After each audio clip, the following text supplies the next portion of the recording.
Here's another work from home job na magiging trending this 2026. Tawag dito, AI Content Assistant. So hindi mo kailangan matakot sa AI. Don't worry, hindi niyan kukunin yung work mo. Instead, tutulungan ka pa niyan para lalong mas kumita ng mas malaki. How? Obviously, mas makakreate ka ng mas maraming content faster and better with proper AI tools. So alam natin ChatGPT, Notion, and a lot of these chat AI tools para makasulat tayo mas mabilis. Tapos, nalilesen yung burnout kasi hindi natin kailangang isipin lahat. So we just use our imagination more, but the manual task, gagawin na yan ng AI. And of course, habang nag-improve pa yung mga AI tools, mas nagiging humanize yung ating mga content. Yung separation between an AI and yung human content, halos minsan di mo na makikita yung difference. And what's in it for us? Kung ikaw ay freelancer or work from home, then it's a big opportunity for you and me. Napakataas ng demand. Even though it's widespread, maraming tao pa rin yung hindi marunong mag-AI. Maraming business owners at decision makers. They'll definitely look for someone who knows how to use it. So yung AI content creation tools will not replace humans.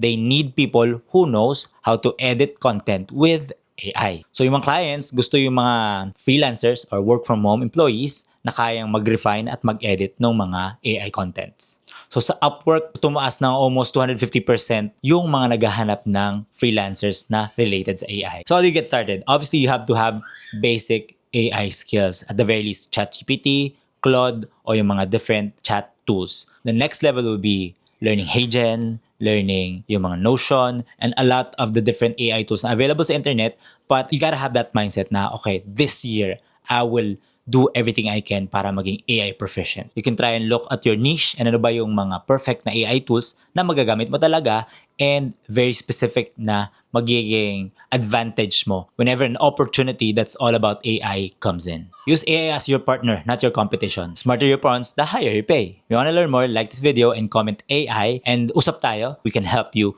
find these AI content assistant jobs. Hope that helps. See you in the next one. Bye.